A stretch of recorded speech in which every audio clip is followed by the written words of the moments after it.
Hello students, welcome to the another lecture of आओ पढ़े। I hope आप अपनी प्रिपरेशन अच्छे से कर रहे होगे आरएमएस एग्जामिनेशन की।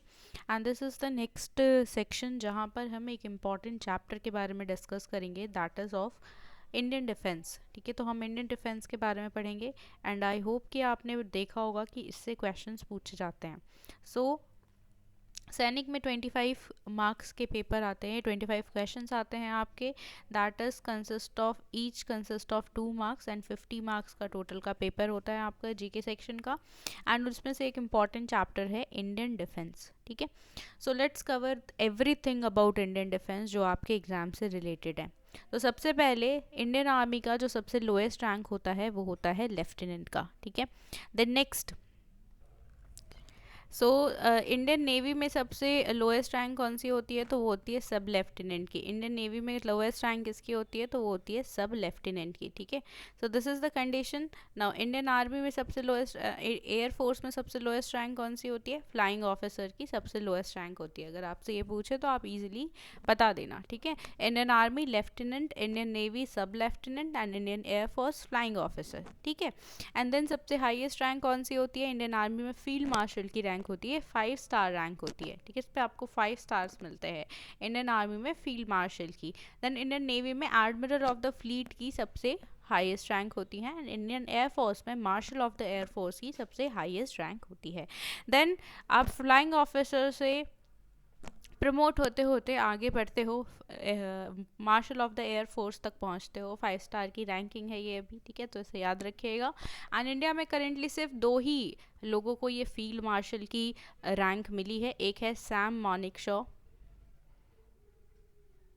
ठीक है, एंड सेकंड का नाम आप मुझे कमेंट बॉक्स में टाइप करके बताओगे। ठीक है, सो इसे ध्यान में रखना।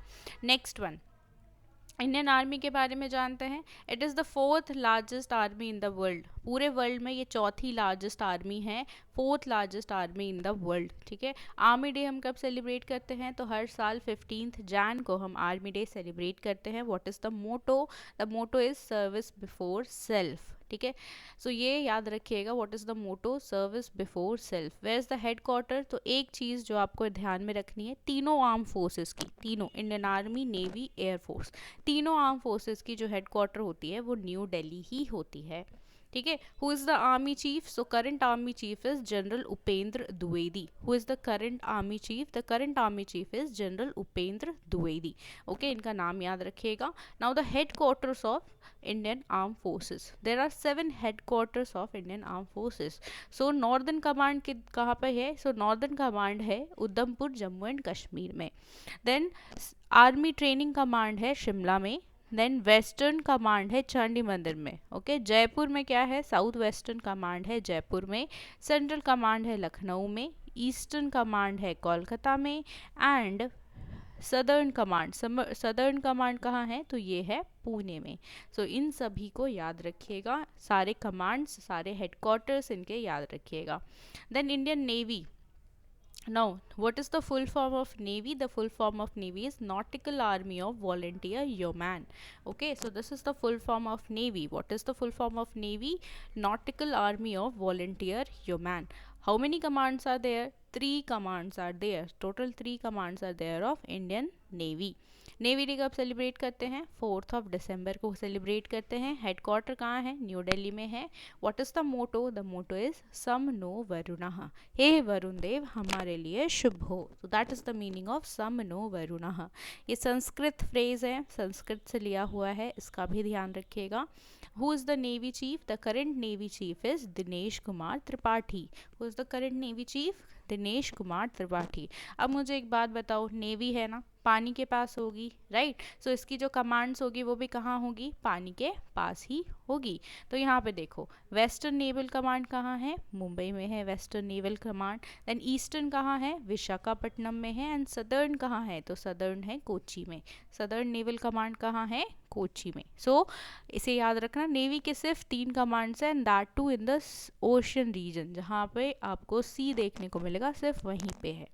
नेक्स्ट वन, इंडियन एयरफोर्स के भी 7 कमांड्स होते हैं और इंडियन आर्मी के भी 7 कमांड्स होते हैं, ठीक है। इंडियन आर्मी के भी 7 कमांड्स होते हैं। एयरफोर्स डे कब सेलिब्रेट करते हैं? 8 अक्टूबर को हम हर साल एयरफोर्स डे सेलिब्रेट करते हैं। What is the motto? The motto is नभ स्पर्श दीप्तम, touch the sky with glory, touch the sky with glory. So that is the meaning of Nabha Sparsha Deepatam, touch the sky with glory. Where is the headquarter? Obviously the headquarter is in New Delhi. Who is the current Air Force Chief? Air Chief Marshal Amarpreet Singh ji. So he is the current Air Chief. ठीक है, तो इसे याद रखिएगा। Now 7 commands देख लेते हैं इसके एक बार। So where is the 7 commands? First is Western Command. Western Command is in Delhi. Western Command कहाँ है? Delhi में. Where is the Central Air Command? It is in Allahabad. Where is the Eastern Air Command? It is in Shillong. Where is the Maintenance Command? It is in Nagpur. Where is the Training Command? It is in Bangalore. Okay. And last one is Southern Command. Southern command कहाँ है? तो southern command है तिरुवनंतपुरम केरला में, ठीक है। तिरुवनंतपुरम केरला में southern air command है air force का।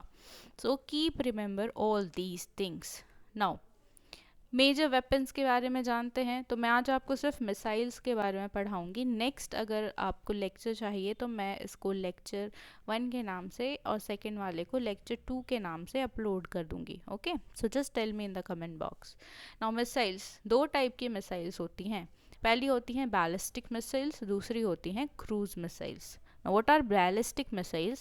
These are used for targeting long distant object. अगर मान लो हमारी एनिमी हमसे दूर बैठी हुई है, अगर हमें वहाँ पे फायर करना है तो हम किसका यूज़ करेंगे? बैलिस्टिक मिसाइल्स का यूज़ करेंगे हम, ठीक है। अगर हमारी जो एनिमी है वो हमसे दूर बैठी है तो हम किसका यूज़ करेंगे? बैलिस्टिक मिसाइल्स का।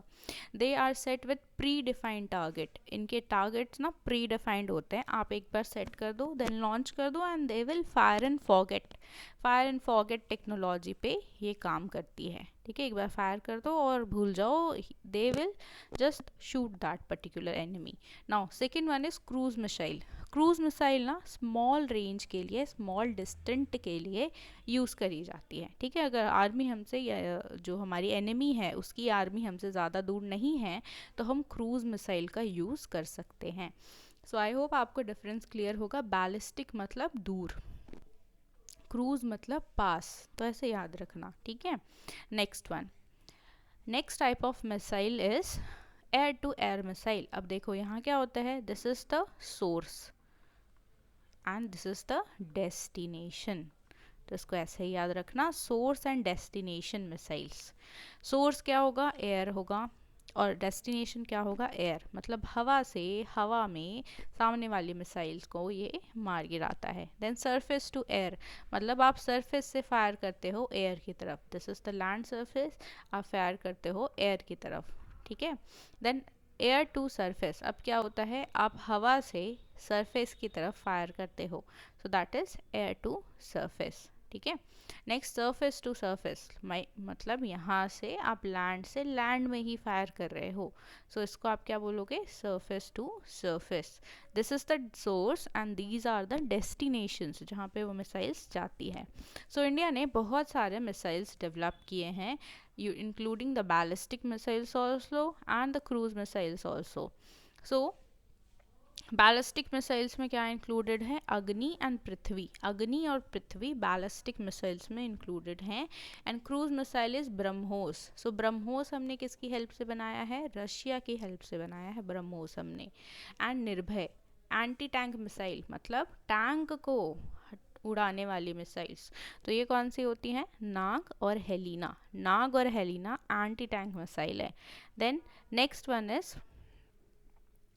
एंटी बैलिस्टिक मिसाइल्स, मतलब सामने से आ रही बैलिस्टिक मिसाइल्स को देखने वाली, तो वो कौन सी होती है? पृथ्वी एयर डिफेंस सिस्टम है हमारे पास। एंटी बैलिस्टिक मिसाइल, सामने से अगर कोई बैलिस्टिक मिसाइल्स आ रही है तो उसे रोकने का काम करती है ये।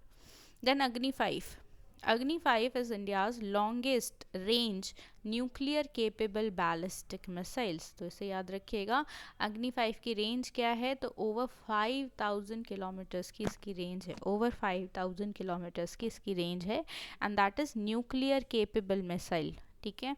It was developed by DRDO। इसको किसने डेवलप किया है, DRDO ने डेवलप किया है। What is the full form, defence research development organisation, defence research development organisation. ठीक है, तो इसका फुल फॉर्म होता है, सो याद रखिएगा। Where is the head quarter, so tell me in the comment box, where is the head quarter of DRDO। And it was inducted in 2020. During the lockdown, we have developed this missile, that is ballistic missile Agni 5. BrahMos supersonic cruise missile has been jointly developed and produced by India's DRDO and Russia's Mahistrovstroyena। तो इसे याद रखिएगा, Russia और India ने ब्रह्मोस को मिलके बनाया है। So these are some of the missiles that we have studied in the today's lecture. I hope you will find it important. Thank you so much. Join me again. Bye.